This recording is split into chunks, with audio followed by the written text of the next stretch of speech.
Wondered what happens when someone appears broken on the outside but carries an unbreakable spirit within? Today, I'm going to tell you a story that will challenge everything you think you know about survival and revenge. If you're ready to discover how one man turned the cruelest system against itself, make sure to subscribe to our channel, share this video with someone who loves powerful stories, and let me know in the comments where you're watching from. I love connecting with viewers from around the world. Now let's dive into the extraordinary tale of Adebayo. The morning sun cast long shadows across Whitmore Plantation in Georgia, 1847, as the newest group of slaves was herded from the auction block. Among them walked a young man whose silence seemed to carry weight. Adebayo moved with measured steps, his dark eyes taking in every detail of his surroundings while his face remained carefully blank. The other slaves whispered among themselves, but he said nothing. Master Jeremiah Whitmore stood on his veranda, cigar smoke curling around his weathered face as he surveyed his new property. "That one there," he pointed at Adebayo with his walking stick. "Looks like he's got some fight left in him. Put him with the field hands. Hard work will break whatever spirit he's clinging to." Overseer Marcus Henley nodded, his leather whip coiled at his side like a sleeping snake. "Yes, sir, they all learn eventually." But as Henley approached Adebayo, something in the young man's steady gaze made him pause. There was no defiance there, no obvious rebellion, just an unsettling calm that seemed to see right through him. The slave quarters were cramped wooden structures that housed 20 people each. Adebayo was assigned a corner space next to an elderly man named Samuel, whose scarred hands spoke of decades in the cotton fields. "You got a name, boy?" Samuel asked quietly as they settled in for the night. "Adebayo," came the soft reply, the first word he'd spoken since arriving. "That's a strong name. African, Nigerian, from Yoruba land."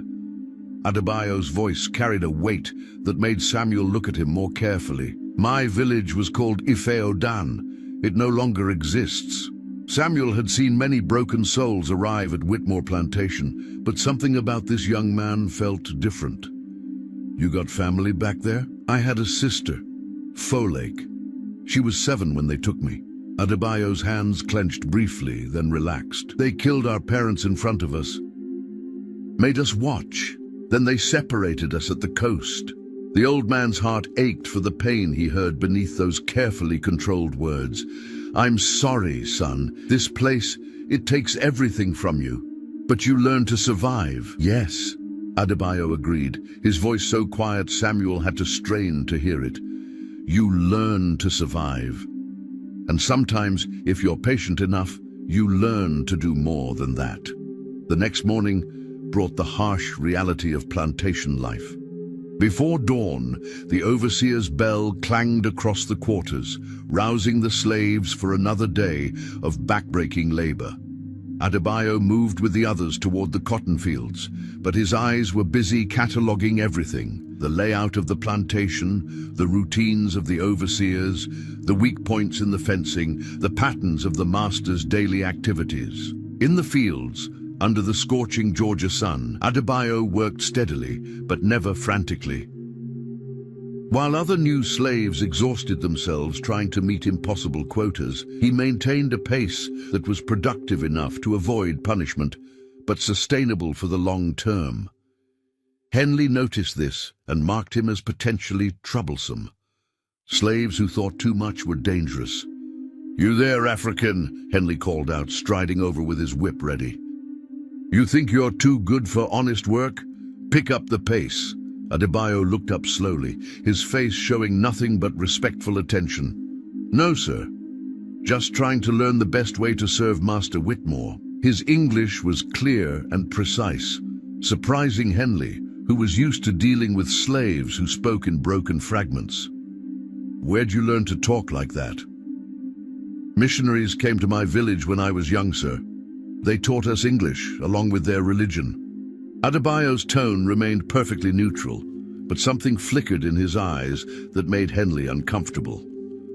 That evening, as the slaves gathered for their meager dinner of cornbread and thin soup, Adebayo began to quietly observe the social dynamics of the plantation. He listened to conversations, noted who held influence among the slaves, and identified those who might be useful allies.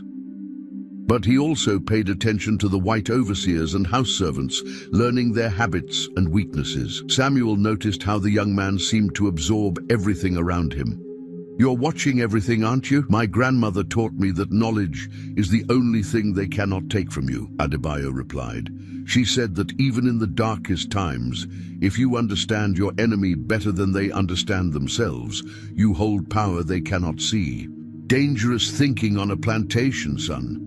Perhaps, but my grandmother also taught me that patience is the hunter's greatest weapon. A wise hunter does not strike when he is angry. He strikes when the moment is perfect. 3 weeks into his time at Whitmore Plantation, Adebayo had mapped every inch of the property in his mind. He knew that Henley drank heavily every Tuesday night after visiting a woman in town.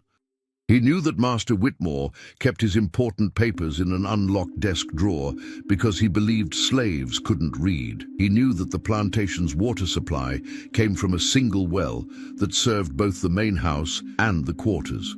But most importantly, he had begun to plant seeds of doubt and discord among the white staff. A casual comment here, a strategically dropped piece of information there, nothing that could be traced back to him, but enough to create tension and suspicion. The first sign that something was changing came when Henley's favorite hunting dog was found dead near the slave quarters. There was no obvious cause of death, no signs of violence or poison. The animal simply appeared to have died in its sleep. Henley was furious, convinced that one of the slaves had killed it, but he couldn't prove anything.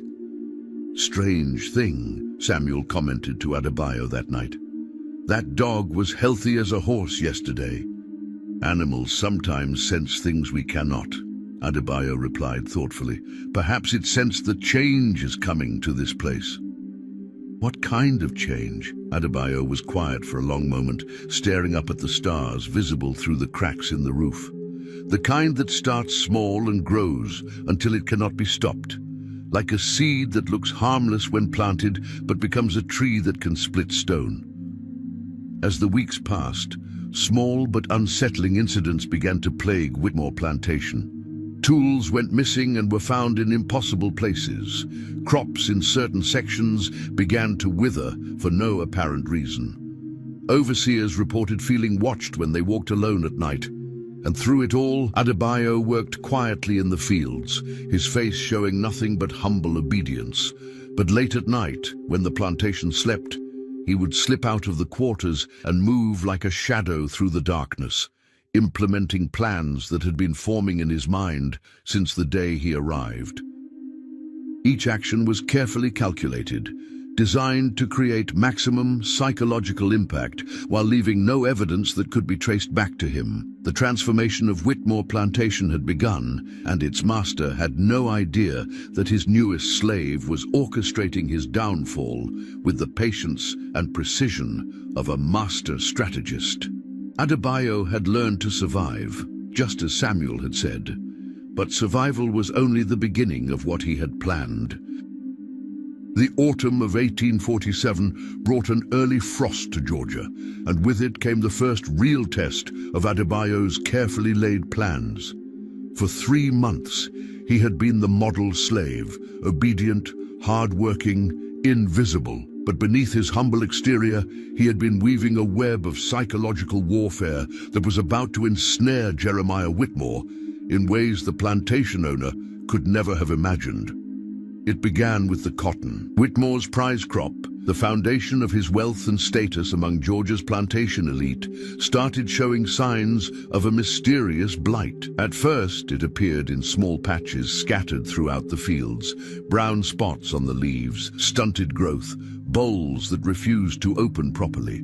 The plantation's overseer, Marcus Henley, blamed everything from the weather to poor soil drainage. "It's just a bad season," Henley insisted as he stood with Whitmore in the affected fields.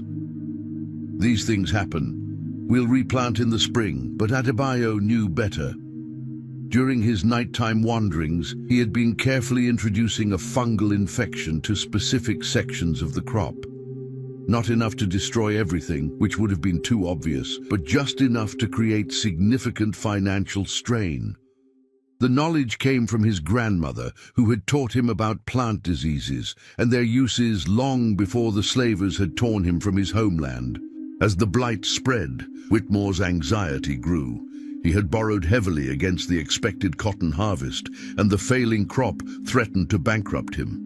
The stress began to show in his drinking, his short temper with the house slaves, and his increasingly erratic behavior. Adebayo watched it all with the patience of a spider observing a fly struggling in its web. The psychological pressure intensified when Henley began experiencing what he described as unnatural occurrences. His horse would be found loose in the morning, despite being securely tied the night before. His personal belongings would disappear from his cabin and reappear in strange locations. His favorite hat hanging from a tree branch, his boots placed neatly on the roof of the slave quarters. Each incident was small, explainable, but the cumulative effect was deeply unsettling. "Something ain't right on this plantation," Henley confided to Whitmore one evening as they shared a bottle of whiskey on the veranda. "The slaves are acting strange, too quiet, too watchful." "They're always watchful," Whitmore replied, but his voice lacked conviction. He had noticed it too, the way conversation stopped when he approached, the feeling of being observed even when he was alone, the subtle shift in the atmosphere that made him constantly look over his shoulder. Adebayo's masterstroke came during the harvest festival that Whitmore hosted annually for the neighboring plantation owners. It was meant to be a display of wealth and success, a chance for the master to show off his prosperous operation. Instead, it became a humiliating disaster that would be talked about throughout the county for years to come. The evening began well enough. The plantation's finest slaves served elaborate meals to the guests, while Whitmore boasted about his cotton yields and the efficiency of his operation. But as the night progressed, things began to go wrong in ways that seemed almost supernatural. The first incident occurred when Judge Harrison, one of the most influential men in the county, found a dead rat in his soup. The kitchen slaves swore they had prepared the meal with the utmost care, and no one could explain how the rodent had ended up in the bowl. Whitmore was mortified, but worse was to come. As the guests moved to the parlor for cigars and brandy, they discovered that every piece of furniture had been moved slightly, not enough to be immediately obvious, but just enough to create a sense of wrongness that made everyone uncomfortable. Chairs were positioned at odd angles, paintings hung askew, and the grandfather clock had been stopped at exactly midnight. "Jeremiah," Judge Harrison said quietly, pulling Whitmore aside, "what kind of operation are you running here? This feels unsettled." The final blow came when the guests prepared to leave. Every carriage horse had been untied and was found grazing peacefully in the cotton fields. The animals were unharmed, but the implication was clear. Someone had been moving freely around the plantation while the masters slept, demonstrating a level of organization and boldness that terrified the white community. As the humiliated guests departed on foot, leading their horses back to the main house, Whitmore stood on his veranda, feeling his world crumble around him. The failed harvest, the mysterious incidents, and now this public embarrassment had destroyed his reputation and his financial prospects in a single evening. Adebayo watched from the shadows of the slave quarters, his face impassive, but his heart filled with grim satisfaction. This was justice, not the quick, violent revenge that his anger demanded, but the slow, methodical destruction of a man who had built his wealth on the suffering of others. But Henley was not finished. Desperate to restore order and his own reputation, he decided to make an example of someone. His suspicions had been growing about the quiet African who seemed to see everything but say nothing. There was something about Adebayo that made him deeply uncomfortable, though he couldn't put his finger on exactly what it was. "You?" Henley called out the next morning, pointing directly at Adebayo as the slaves assembled for work detail. "Step forward." Adebayo moved with calm deliberation, his face showing nothing but respectful attention. "Yes, sir." "I think you know more about what's been happening around here than you're letting on." Henley's hand rested on his whip, and several other overseers had gathered to watch the confrontation. "Strange things don't just happen by themselves." "I don't understand, sir." "What strange things?" The innocent question, delivered in Adebayo's perfectly controlled tone, only increased Henley's frustration. "Don't play dumb with me, boy. The crop failures, the missing items, last night's incidents. Someone's been stirring up trouble, and I think that someone is you." "Sir, I work in the fields from dawn to dusk. I sleep in the quarters with the other slaves." "When would I have time for such things?" Adebayo's logic was unassailable, his demeanor completely unthreatening, but something in his eyes made Henley take a step back. "Strip him," Henley ordered the other overseers. "Search him for anything that might explain what's been happening." They found nothing, of course. Adebayo had been far too careful to leave any physical evidence of his activities. But the search itself served his purposes perfectly. It demonstrated to the other slaves that their masters were becoming paranoid and desperate, while showing that even their most obedient members were not safe from suspicion and violence. As Henley raised his whip to deliver a beating born of frustration rather than evidence, Adebayo spoke quietly. "Sir, if I may, the other slaves are watching. If you punish me without cause, it might make them think that no amount of obedience will protect them. That could lead to the kind of real trouble you're trying to prevent." The words were spoken with perfect deference, but their meaning was clear. Henley found himself caught between his desire for violence and the recognition that Adebayo was right. A public beating of an obviously innocent slave would indeed send the wrong message to the others. Lowering his whip with visible reluctance, Henley stepped back. "Get back to work, all of you. And remember, I'm watching. I'm always watching." But as the slaves dispersed to their various duties, it was clear who had truly won the confrontation. Adebayo had faced down the overseer without showing fear or defiance, had protected himself through logic rather than submission, and had demonstrated to his fellow slaves that their tormentors were not as powerful as they pretended to be. That night, as Whitmore sat in his study reviewing his mounting debts and dwindling options, he made a decision that would seal his fate. Unable to afford the failing plantation any longer, he would sell some of his slaves to raise quick cash. And the first one to go would be the quiet African who somehow made everyone nervous without ever doing anything wrong. Within a week, Adebayo found himself once again on an auction block, this time in Charleston, South Carolina. As he stood in chains while potential buyers examined him like livestock, he showed no emotion, but inside he felt a familiar satisfaction. Whitmore Plantation was dying. The master would be bankrupt within 6 months. Henley would be dismissed in disgrace, and the other slaves would be sold to new masters who might treat them better. 1 plantation down, 4 to go. As the auctioneer's hammer fell and Adebayo was sold to a new master, he caught sight of a familiar face in the crowd. Samuel, the old slave who had befriended him at Whitmore's, was being sold to a different buyer. Their eyes met for just a moment, and Samuel nodded slightly, a gesture of understanding and respect. The old man had finally realized what Adebayo truly was, not just a survivor, but an instrument of justice wrapped in the guise of submission. And now that instrument was moving on to its next target, carrying with it the accumulated knowledge and refined techniques that would make the next plantation's downfall even more devastating than the first. The carriage that carried Adebayo to his new destination rolled through the humid lowlands of South Carolina, past endless fields of rice and indigo that stretched toward the horizon like green seas. His new owner, Colonel Thaddeus Beaumont, sat across from him in the carriage, studying his latest acquisition with the calculating gaze of a man who prided himself on recognizing value in human chattel. "You're an interesting specimen," Beaumont mused, his cultured Charleston accent marking him as old Southern aristocracy. "The seller mentioned you were trouble, but you don't look like a troublemaker to me. Too intelligent, perhaps, but intelligence can be useful if properly directed."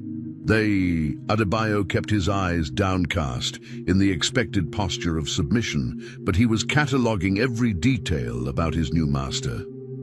Beaumont was younger than Whitmore, perhaps 40, with the soft hands of a man who had never done physical labor. His clothes were expensive, but showed signs of careful maintenance, a man trying to maintain appearances despite financial pressures.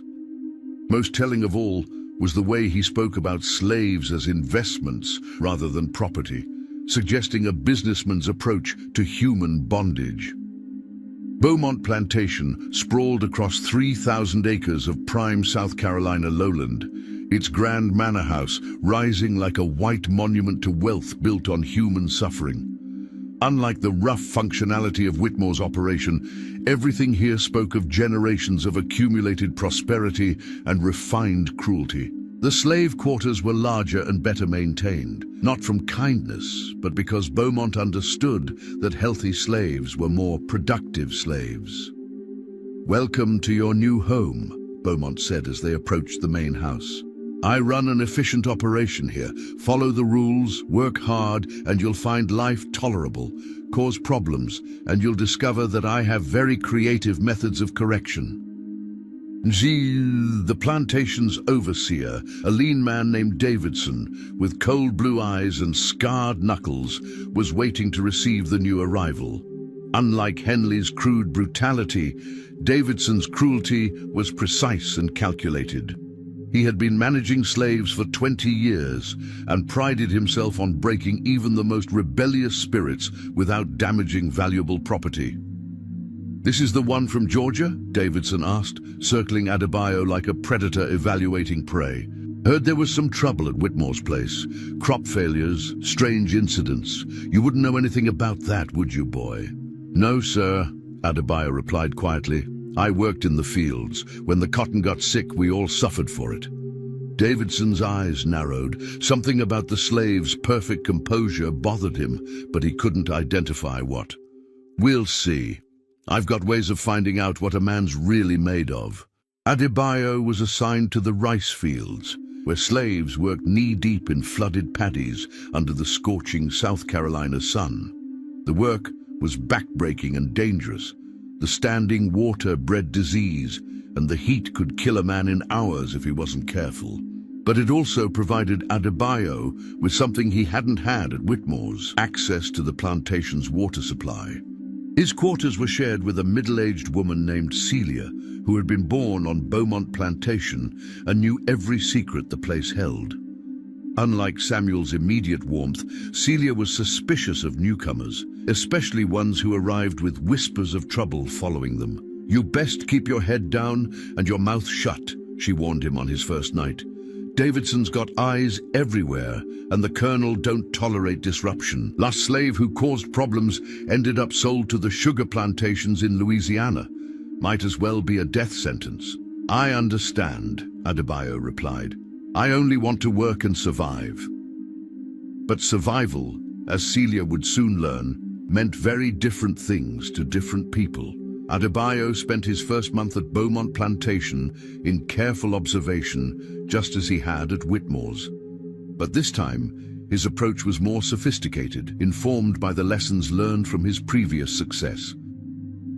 He identified the plantation's vulnerabilities with the precision of a military strategist planning a siege. The rice fields were the plantation's primary source of income, but they were also its greatest weakness.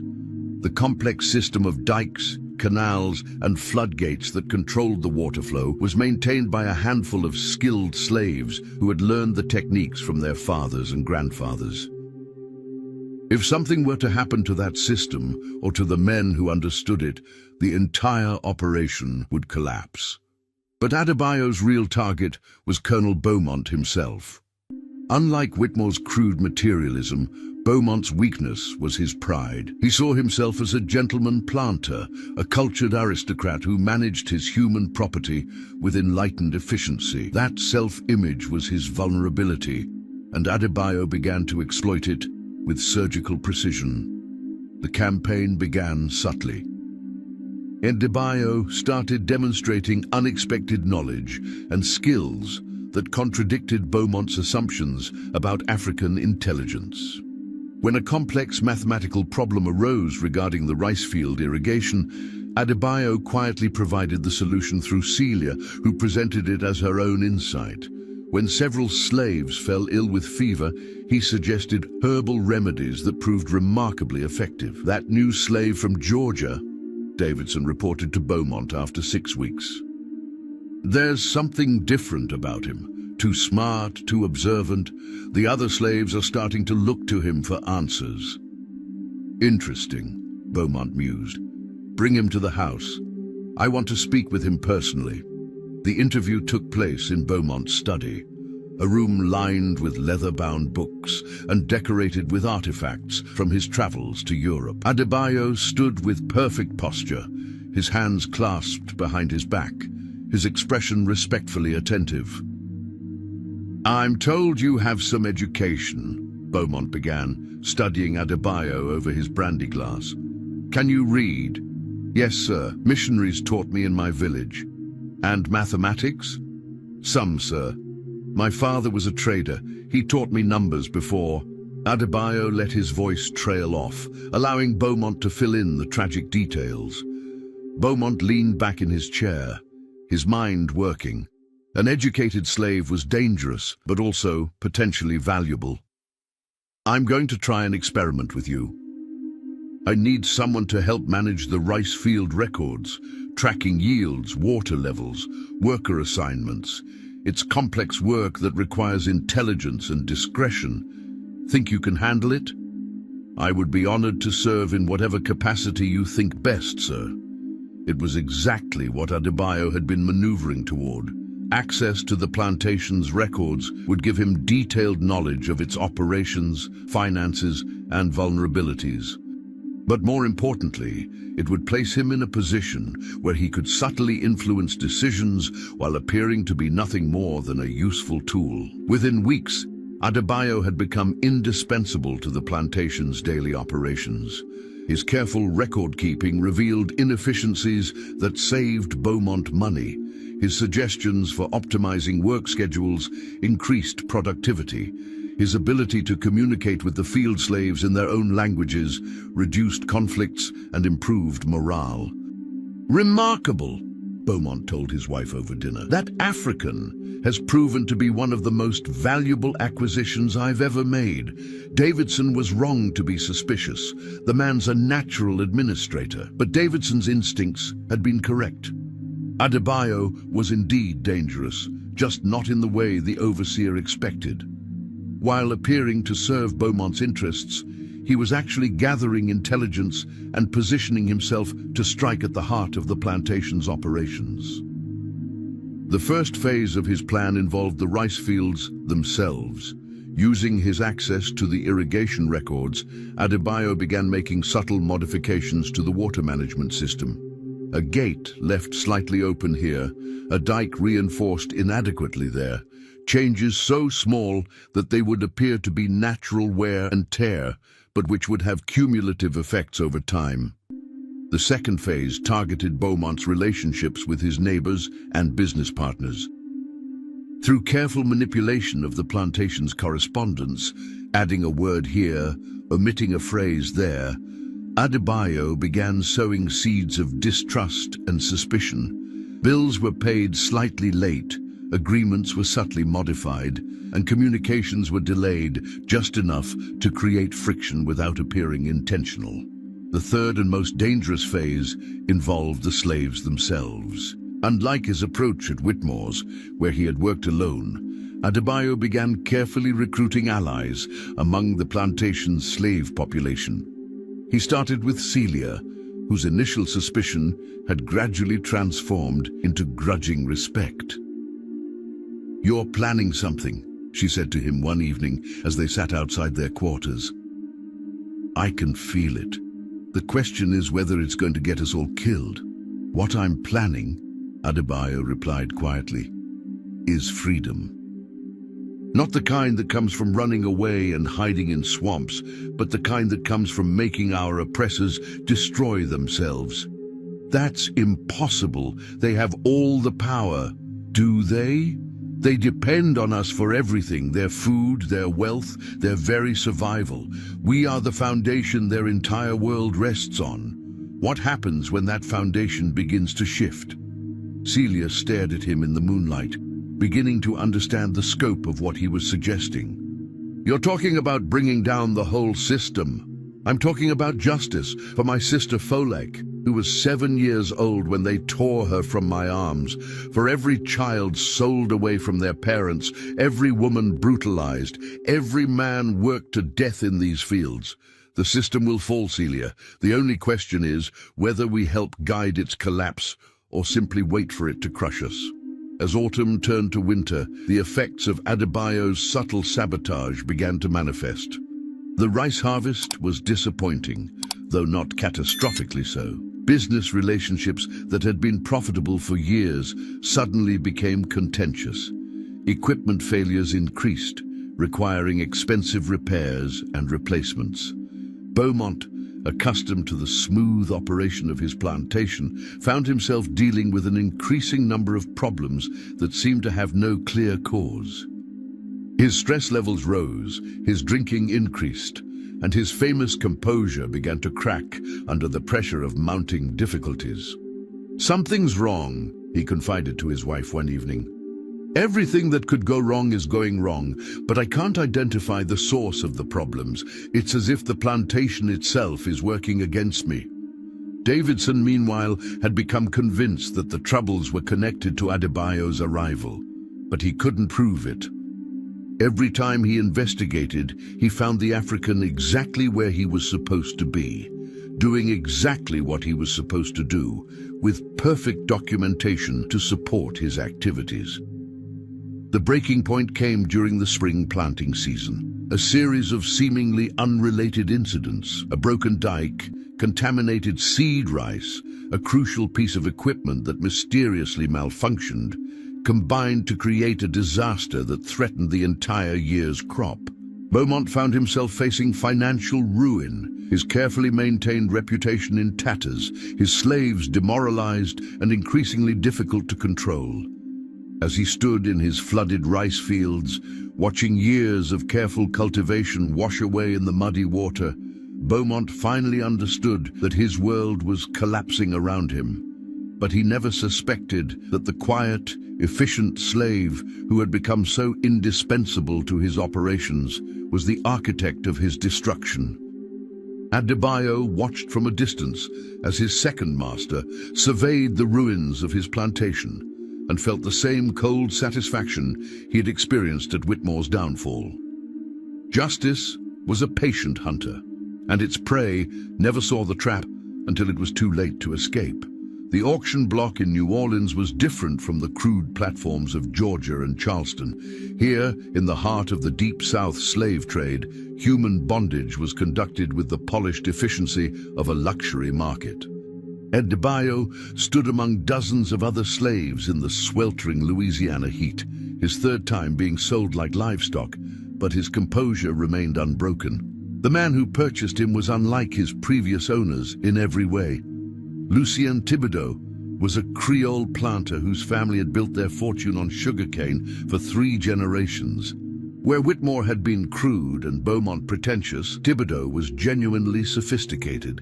A man who spoke 4 languages, had studied in Paris, and approached slavery with the cold calculation of someone who viewed it as simply another business enterprise. "You have an interesting history," Thibodeau said, as they traveled by riverboat up the Mississippi toward his plantation. He spoke in perfect English, though his accent carried traces of French and Spanish. 2 plantations, both experiencing mysterious difficulties shortly after your arrival. Some might call that coincidence. I call it intriguing. Adebayo maintained his mask of humble submission, but internally he was reassessing his situation. This master was different, more intelligent, more observant, potentially more dangerous. I don't understand, sir. I've only tried to serve my masters faithfully. Oh, I'm sure you have, Thibodeau smiled, but there was no warmth in it. In your own unique way. That's precisely why I bought you. I have a theory about intelligence, you see. I believe it's like water. It finds a way to flow, regardless of the obstacles placed in its path. The question is whether that flow can be channeled productively or whether it becomes destructive. Thibodeau Plantation was a monument to the wealth that sugar could generate. The manor house was a masterpiece of Creole architecture, surrounded by manicured gardens that spoke of European refinement transplanted to American soil. But the true heart of the operation was the sugar mill, a massive industrial complex where cane was processed into the white gold that had made the Thibodeau family one of the wealthiest in Louisiana. The slave quarters here were different too, larger, better constructed, with amenities that reflected Thibodeau's understanding that well-maintained slaves were more productive slaves. But Adebayo wasn't fooled by the relative comfort. He had learned that the most sophisticated masters were often the most dangerous because they understood human nature well enough to manipulate it effectively. His new overseer was a man named Boudreau, a Cajun whose family had worked for the Thibodeau plantation for 2 generations. Unlike the brutal simplicity of Henley or the cold efficiency of Davidson, Boudreau managed, through a combination of paternalistic authority and genuine understanding of slave psychology. He was harder to manipulate because he actually cared about the slaves' welfare, not from kindness, but from practical necessity. "You're the one from South Carolina," Boudreau said as he assigned Adebayo to his work detail. "Heard about the troubles at Beaumont's place. Rice fields flooded, crop failures, financial problems. Bad luck seems to follow you around." "I pray it doesn't follow me here, sir," Adebayo replied. "I only want to work hard and cause no trouble." "We'll see about that. You're going to the sugar mill. It's dangerous work. Men get crushed by the machinery, burned by the boiling syrup, worked to death during grinding season. But it's also where the real money gets made. Master Thibodeau thinks you might be useful there." The sugar mill was indeed a hellish place, filled with the constant noise of grinding machinery and the sweet, cloying smell of boiling cane juice. Slaves worked in shifts around the clock during grinding season, feeding cane into massive rollers that could crush a man's arm in seconds if he wasn't careful. The heat from the boiling vats was so intense that workers frequently collapsed from exhaustion. But it was also the most complex operation Adebayo had ever encountered. The process of turning raw cane into refined sugar required precise timing, careful temperature control, and constant monitoring of dozens of variables. It was a system that demanded intelligence and skill, which meant it was also vulnerable to subtle sabotage by someone who understood its intricacies. Adebayo's roommate in the quarters was an elderly man named Baptiste, a Creole slave who had been born on the plantation and knew its operations better than anyone, except Thibodeau himself. Unlike his previous quarters mates, Baptiste was immediately suspicious of the newcomer. "I know what you are," Baptiste said quietly on Adebayo's first night. "I've seen your kind before, smart ones who think they can outsmart the system. You want to know what happened to the last one who tried? They found pieces of him scattered around the sugar mill after an accident with the machinery." "I don't know what you mean," Adebayo replied. "I'm just trying to survive." "No, you're not. You're trying to win. But this isn't Georgia or South Carolina, boy. This is Louisiana. And Master Thibodeau isn't some ignorant planter who can be fooled by mysterious crop failures. He's been expecting someone like you for years." The warning proved prophetic. Within days of Adebayo's arrival, it became clear that Thibodeau was watching him with the intensity of a scientist studying a dangerous specimen. The master made frequent visits to the sugar mill, always finding reasons to observe Adebayo's work, to test his knowledge, to probe the depths of his intelligence. "Tell me about sugar processing in your homeland," Thibodeau said during one of these visits. I understand some African societies developed sophisticated methods of extracting sweetness from various plants. It was a trap, Adebayo realized. Thibodeau was testing whether he would reveal knowledge that contradicted the stereotype of African ignorance. I'm sorry, sir, but my village was very poor. We had no such knowledge. Interesting. Yet you seem to understand the mill operations remarkably quickly for someone with no background in such work. I try to learn quickly, sir. It seems safer to understand the machinery than to fear it. Thibodeau smiled that cold smile again. Indeed. Fear and understanding are often inversely related, aren't they? As weeks passed, Adebayo found himself in an increasingly dangerous game of cat and mouse with his new master.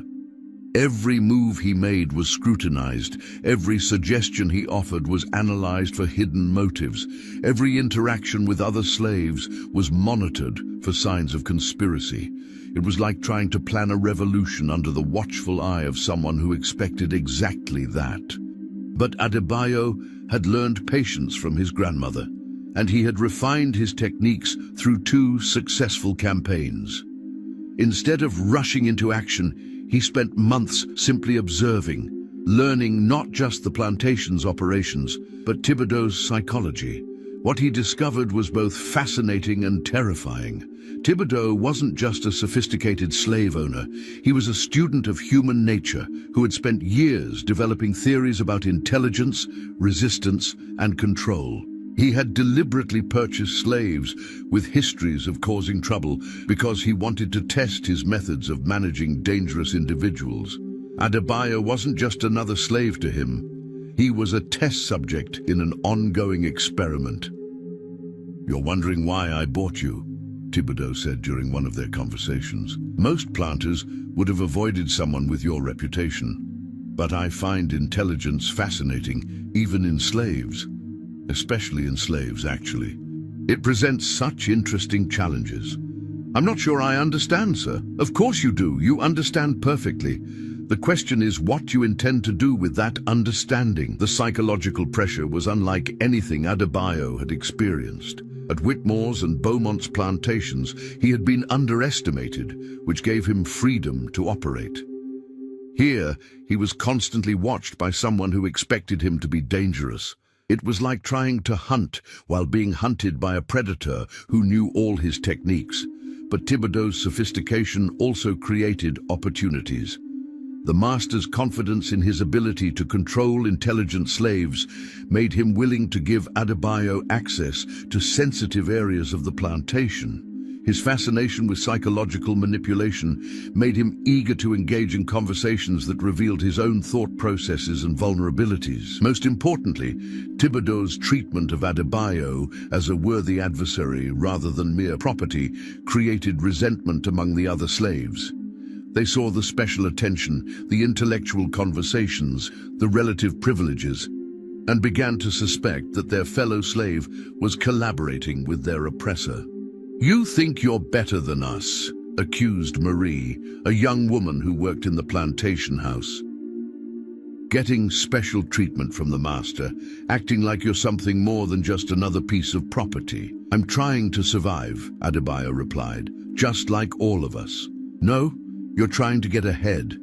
But you're still a slave, no matter how much the master likes talking to you.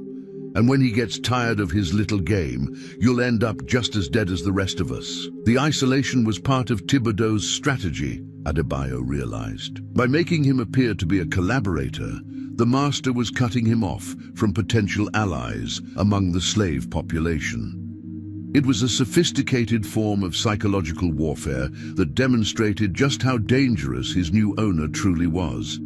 But isolation also provided opportunities. Cut off from the other slaves, Adebayo was forced to rely entirely on his own resources and intelligence.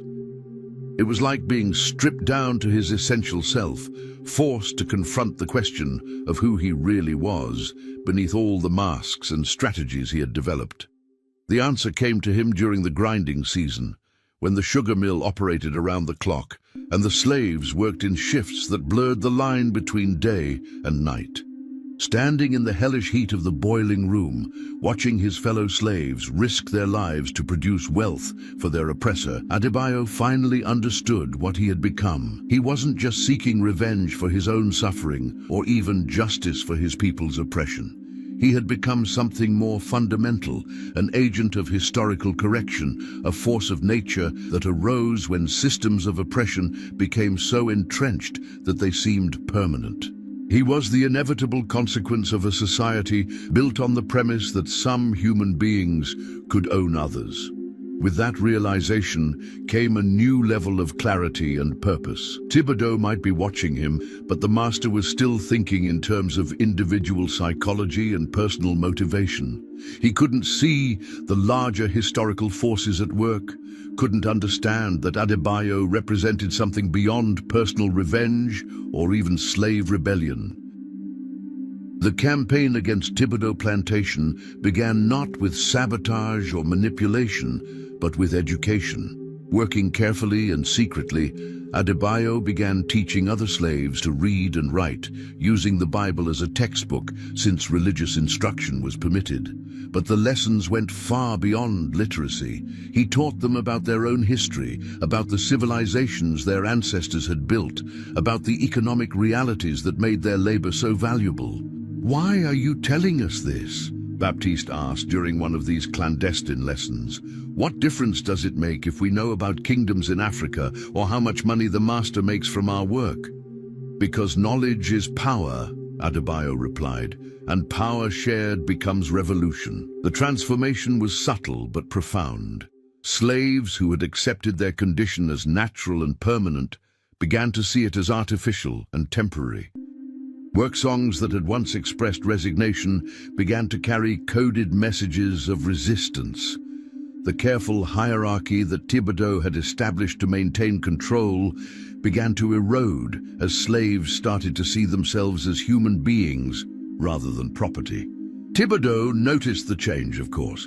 He was too intelligent and observant to miss the shift in atmosphere on his plantation. But he made the mistake of attributing it to his ongoing psychological experiment with Adebayo, rather than recognizing it as the beginning of something much larger and more dangerous. "You're having an effect on the others," he told Adebayo during one of their conversations. "They're becoming more aware, more questioning. It's exactly what I expected would happen." "I don't understand, sir. I've done nothing but work and try to stay out of trouble." "Of course you have. But your very presence changes things. Intelligence is contagious, you see. It spreads through communities like a virus, awakening capabilities that were always there, but dormant. The question is whether that awakening can be controlled or whether it becomes destructive. Thibodeau's fatal error was believing that he could control forces he had deliberately unleashed.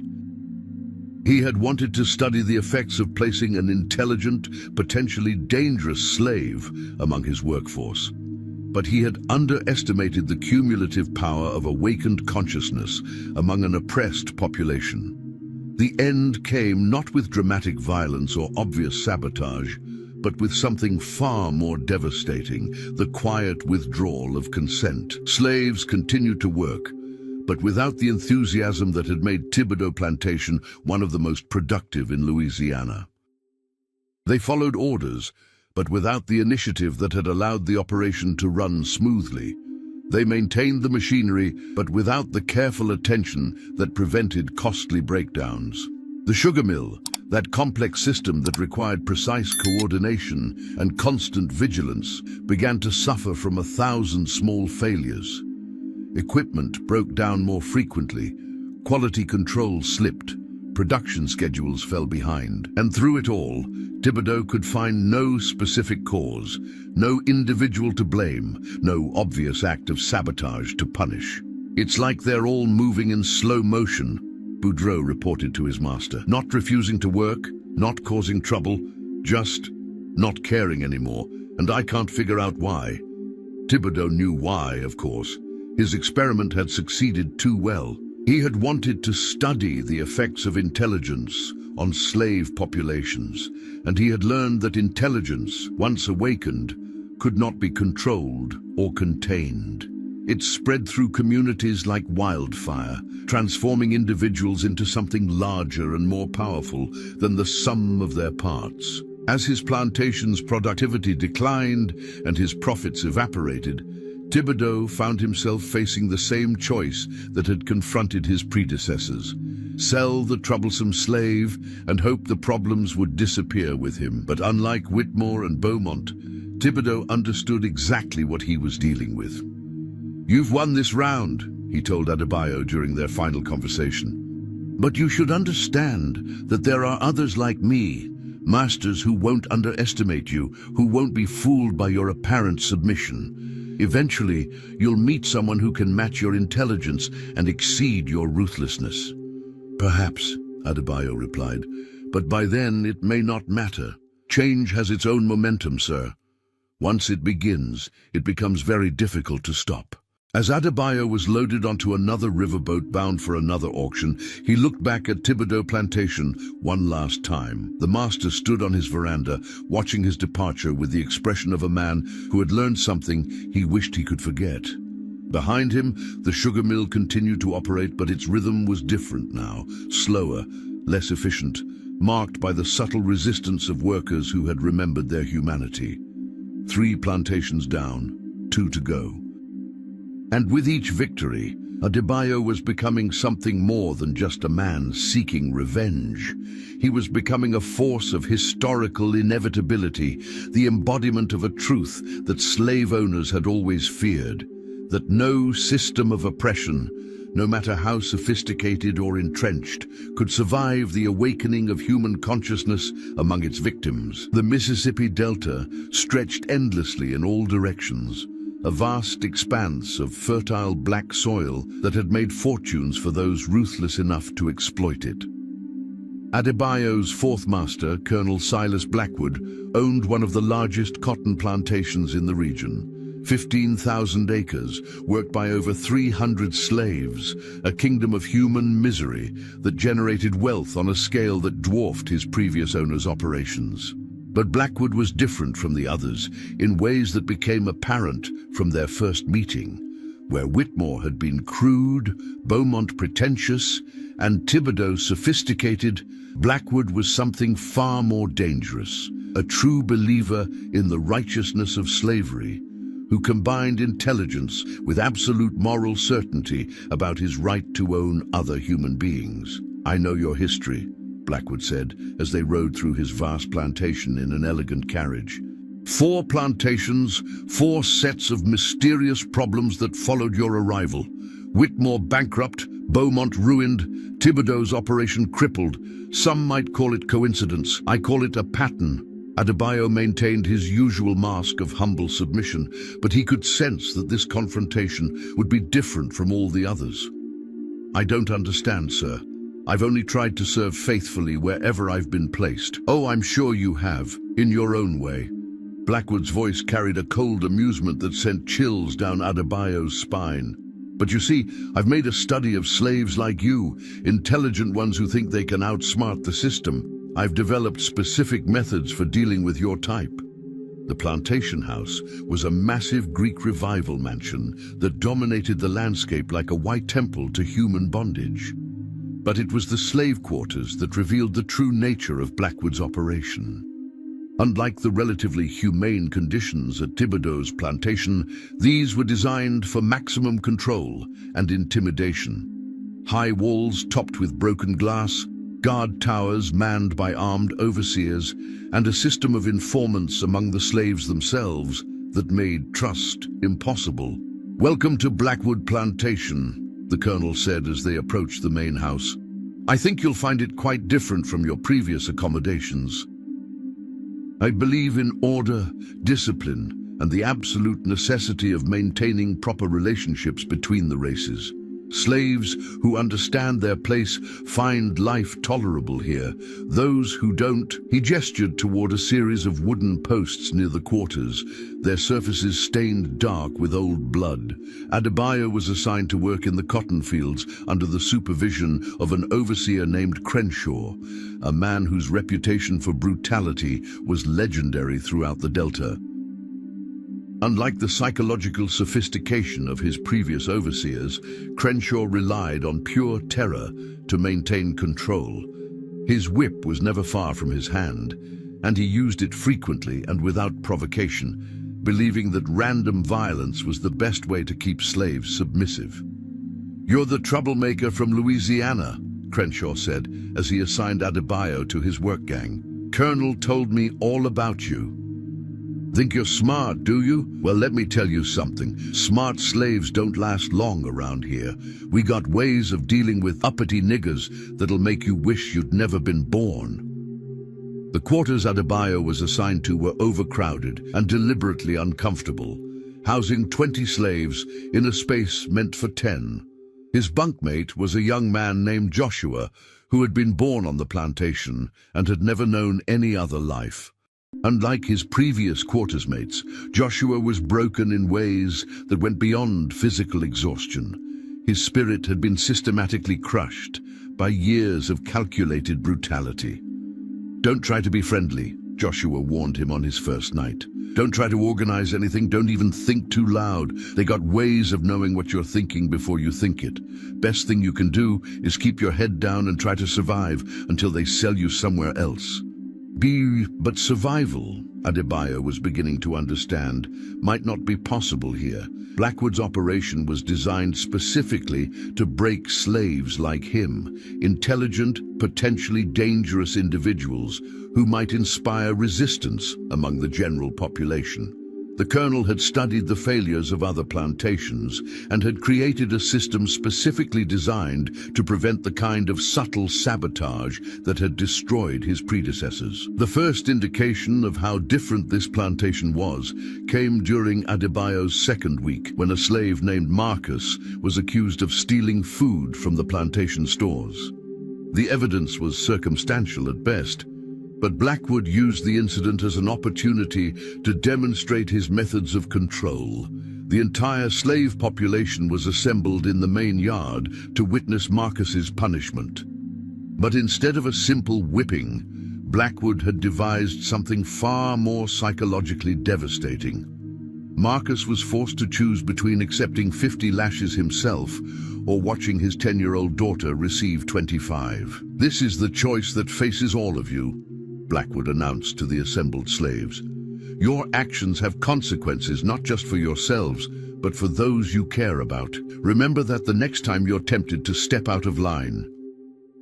Marcus chose to take the punishment himself, of course, but the psychological damage was done. Every slave in the yard understood that resistance would bring suffering not just to themselves, but to their families. It was a level of calculated cruelty that went beyond simple brutality. It was the systematic destruction of human bonds and community solidarity. Adebayo watched the proceedings with growing understanding of the challenge he faced. Blackwood wasn't just another cruel master.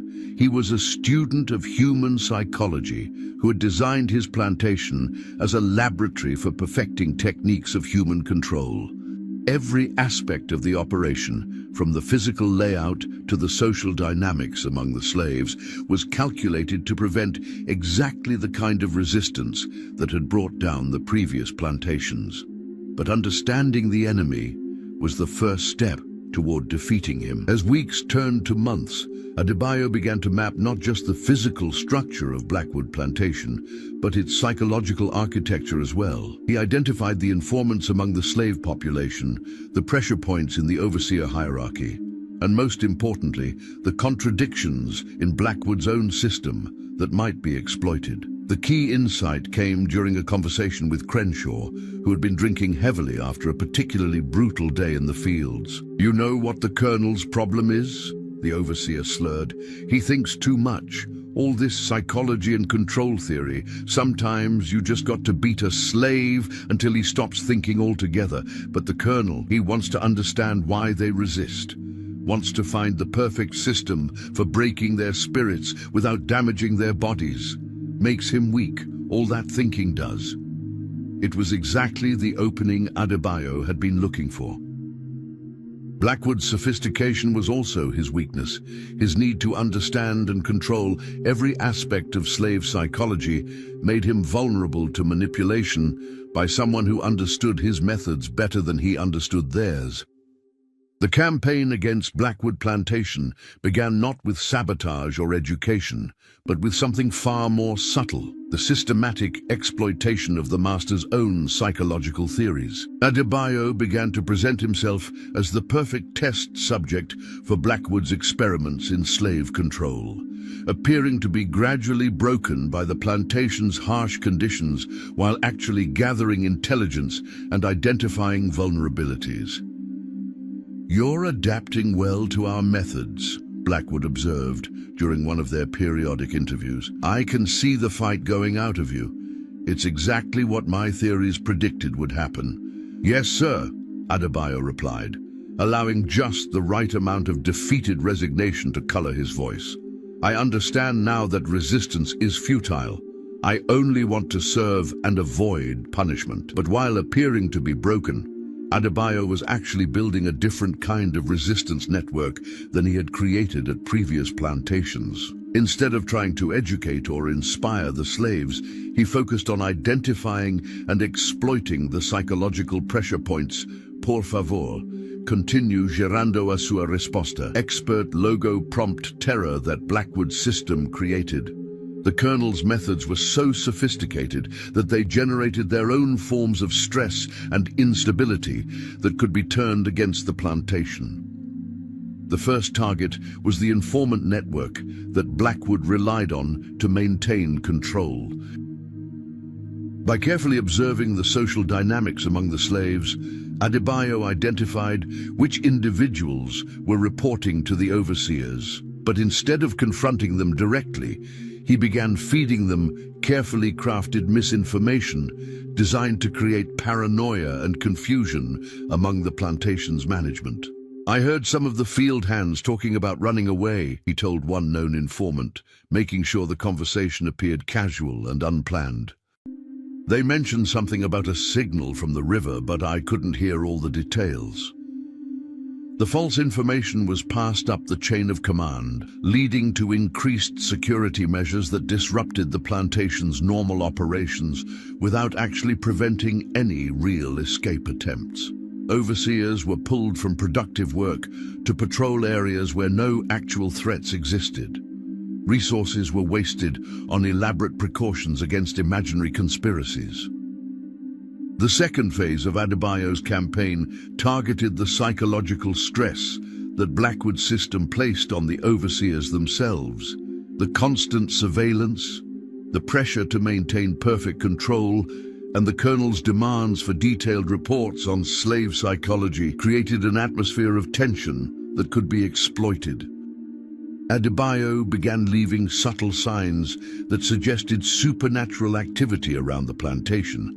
Arrangements of stones that appeared overnight, strange markings on trees, personal items that went missing and reappeared in impossible locations. None of it was overtly threatening, but the cumulative effect was deeply unsettling to men who were already under enormous psychological pressure. "Something ain't right around here," Crenshaw confided to another overseer after finding his hat hanging from a tree branch 20 feet off the ground. "These slaves are up to something, but I can't figure out what." The paranoia spread through the overseer ranks like a contagion, creating exactly the kind of instability that Blackwood's system was designed to prevent. Men who were supposed to be maintaining perfect control were jumping at shadows and seeing threats where none existed. But the most devastating phase of Adebayo's campaign targeted Blackwood himself. The colonel's pride in his psychological theories made him vulnerable to manipulation by someone who could present evidence that appeared to validate his methods while actually undermining them. Adebayo began exhibiting carefully crafted symptoms of psychological breakdown that matched Blackwood's theoretical predictions about how intelligent slaves would respond to his control methods. He showed signs of depression, confusion, and gradual mental deterioration that convinced the colonel that his system was working perfectly. "Fascinating," Blackwood noted during one of their sessions. "You're displaying exactly the psychological profile I predicted. The systematic destruction of hope, the gradual acceptance of powerlessness, the final surrender of individual will. You're becoming the perfect slave." But while appearing to be mentally deteriorating, Adebayo was actually implementing the most sophisticated psychological warfare campaign of his career. He had turned Blackwood's own methods against him, using the colonel's confidence in his theories to blind him to what was actually happening on his plantation. The climax came during the cotton harvest, when the plantation's entire operation was focused on bringing in the crop that would determine the year's profits. Adebayo had spent months preparing for this moment, positioning himself to strike at the heart of Blackwood's empire when it was most vulnerable. The attack began with a series of seemingly unrelated equipment failures that disrupted the harvest schedule. Cotton gins broke down at crucial moments, wagons lost wheels on the way to market, and storage facilities developed mysterious leaks that damaged valuable crops. Each incident appeared to be simple bad luck, but their timing and cumulative effect were devastating. Simultaneously, the psychological pressure that had been building among the overseers reached a breaking point. Men who had been seeing threats everywhere began to crack under the strain, leading to increasingly erratic behavior that further disrupted operations. Some became paralyzed by indecision, others lashed out violently at slaves for imaginary offenses, and a few simply abandoned their posts altogether. The slave population, meanwhile, had been quietly organizing under Adebayo's guidance. Unlike his previous campaigns, which had relied on individual action or small groups, this effort involved the coordinated resistance of hundreds of people. They didn't rebel openly, that would have been suicide, but they engaged in the kind of systematic work slowdown that could cripple a large operation. "Production is down 30%, Crenshaw reported to Blackwood as the harvest crisis deepened. "The slaves aren't refusing to work, but they're not working with any enthusiasm either. And the overseers, sir, I think some of them are losing their minds." Blackwood found himself facing a crisis that his theories hadn't prepared him for. His system was designed to prevent dramatic resistance, but it had no defense against the kind of coordinated passive resistance that Adebayo had organized. The plantation was dying not from violent rebellion, but from the quiet withdrawal of cooperation by its entire workforce. The final blow came when Blackwood's financial backers, alarmed by reports of declining productivity and management problems, demanded an investigation into the plantation's operations. What they found was an enterprise in complete disarray, demoralized overseers, unproductive slaves, and a master whose confidence in his own methods had blinded him to the reality of his situation. "You did this," Blackwood said to Adebayo during their final confrontation. "Somehow, despite all my precautions, all my methods, you managed to destroy everything I built." "No, sir," Adebayo replied quietly. "You destroyed it yourself. Your system was so focused on controlling every aspect of human behavior that it forgot the most basic truth about people. They will always find a way to resist oppression, no matter how sophisticated the methods used to control them." Blackwood stared at him for a long moment, finally understanding that he had been outmaneuvered by someone who understood human nature better than all his theories and methods combined. "What are you?" "I am what you made me, sir. I am the inevitable consequence of a system that treats human beings as property. I am the voice of everyone who has suffered under your whip, the spirit of everyone who has died in your fields, the promise of justice that can never be silenced." As Adebayo was once again loaded onto a wagon bound for another auction, he looked back at Blackwood Plantation one last time. The great house still stood, but it was now the center of a dying enterprise. The colonel's reputation was ruined, his methods discredited, and his slaves would soon be sold to masters who might treat them with more humanity. 4 plantations down, 1 to go. But as the wagon carried him toward his final destination, Adebayo knew that the last plantation would be the most